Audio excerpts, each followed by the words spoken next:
sorry for the late post. Today was just crazy with the first day of online learning, and I also went out and delivered a bunch of the Steam shirts today. So today was just kind of crazy. So I'm sorry for posting so late, but hopefully many of you will just watch tomorrow. At least I hope this doesn't change your willingness to watch with me as we begin book 3, Magic Treehouse, Mummies in the Morning.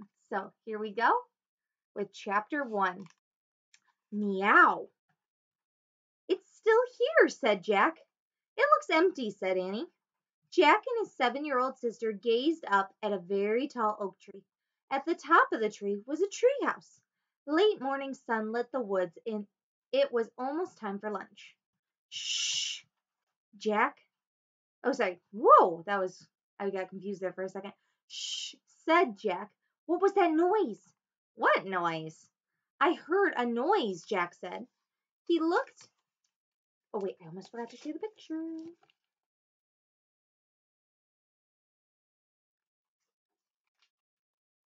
It sounded like someone coughing.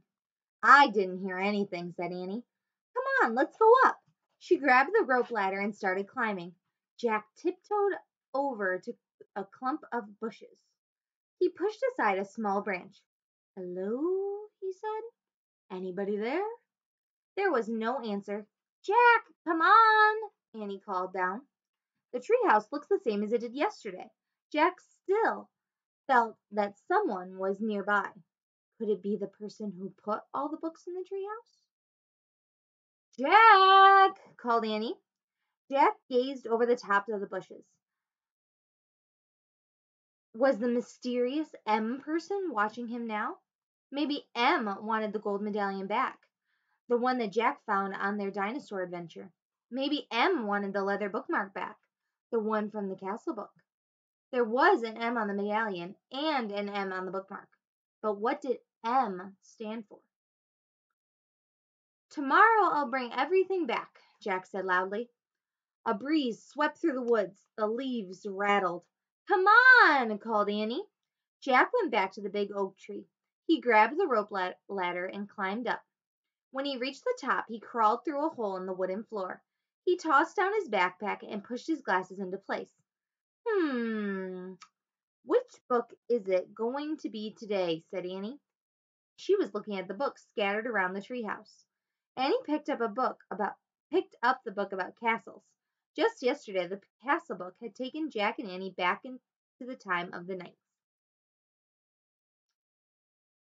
Hey, this isn't wet anymore, she said. She handed the book to Jack.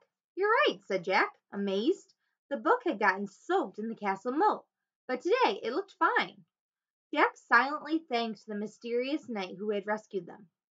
Watch out, warned Annie. She waved the dinosaur book in Jack's face. Put that away, Jack said nervously. The day before yesterday, the dinosaur book had taken them to the time of the dinosaurs. Jack silently thanked the pteranodon, who had saved them from the Tyrannosaurus Rex. Annie put the dinosaur book back with the other books. Then she gasped. Wow, she whispered. Look at this. She held up a book about ancient Egypt. Jack caught his breath. He took the book from her. A green silk bookmark was sticking out from between the pages. Jack turned the page of the bookmark. There was a picture of a pyramid. Going towards the pyramid was a long parade. 4 huge cows with horns were pulling a sled. On the sled was a long gold box. Many Egyptians were walking behind the sled. At the end of the parade was a sleek black cat. Let's go there, whispered Annie. Now. Wait, said Jack. He wanted to study the book a bit more. Pyramids, Jack, said Annie. You love pyramids. It was true. Pyramids were high on Jack's list of favorite things, after knights and dinosaurs. Plant-eating dinosaurs, that is. He didn't have to worry about being eaten by a pyramid. Okay, he said, but hold the Pennsylvania book.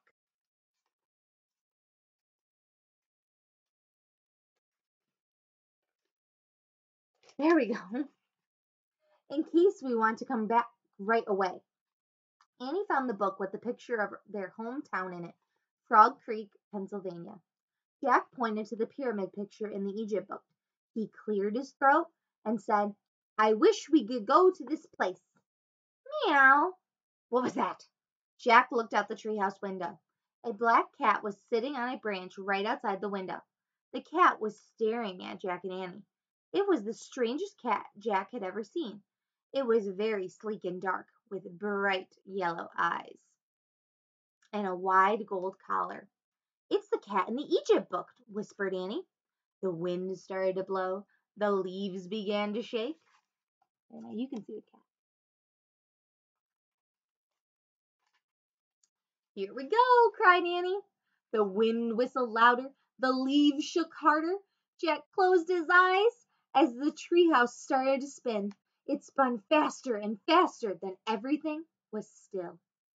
Absolutely still. Chapter 2. Oh man, mummies! Meow. Jack and Annie looked out the window. The treehouse was perched on the top of a palm tree. The tree stood with about a dozen other palm trees. There, they were in a patch of green surrounded by desert. Meow! Jack and Annie looked down. The black cat was sitting at the bottom of the tree. The cat's yellow eyes were staring up at Annie and Jack. Hi, Annie shouted. Shh, said Jack. Someone might hear you. In the middle of a desert? Said Annie. The black cat stood up and began walking around the tree. Come back, Annie called. She leaned out the window to see where the cat was going. Oh, wow, she said. Look, Jack. Jack leaned forward and looked down. The cat was running away from the palm tree towards a giant pyramid in the desert. A parade was going toward the pyramid. It looked exactly like the pyramid in the Egypt book.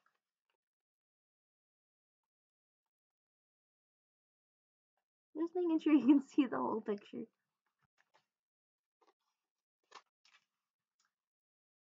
It's the picture from the book, said Jack. What are all those people doing? Said Annie. Jack looked down at the Egypt book. He read the words under the picture.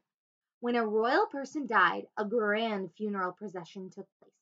Family, servants, and other mourners followed the coffin.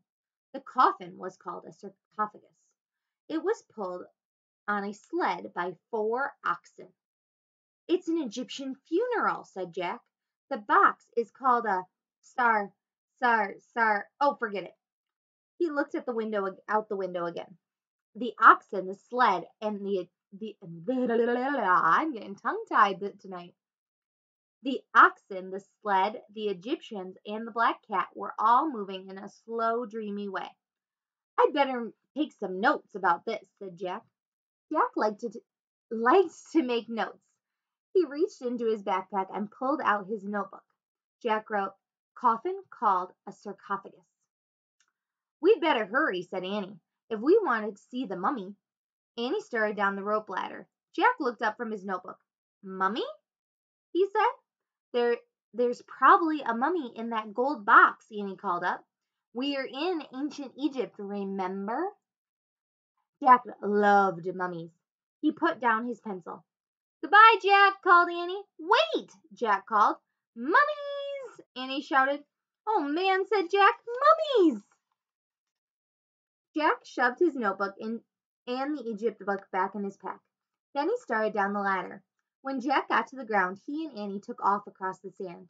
As they ran, a strange thing happened. The closer they got to the parade, the harder it was to see. Then suddenly it was gone. The strange parade had vanished. But the great stone pyramid was still there, towering above them. Panting, Jack looked around. What had happened? Where were the people? The oxen, the gold box, the cat. They're gone, said Annie. Where did they go? Said Jack.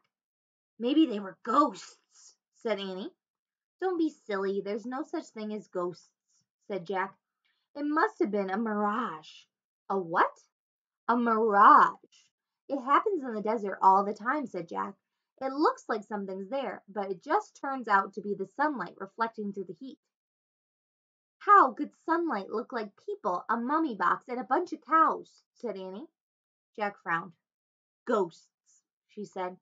No way, said Jack. Look. Annie pointed at the pyramid. Near the base was the sleek black cat. He was standing alone. He was staring at Jack and Annie. "He's no mirage," said Annie. The cat started to slink away. He walked along the side of the pyramid and slid up around the corner. "Where's he going?" said Jack. "Let's find out," said Annie. They dashed around the corner just in time to see the cat disappear through a hole in the pyramid wall. And we are going to have to find out where the cat ended up tomorrow. I promised to post earlier tomorrow, and I apologize again for the late video, but at least I got one out, and I will post each day this week. I hope you all had a wonderful start to your online learning, and I hope you had a great Monday. I look forward to reading with you again tomorrow, and I hope you have a good night. Bye!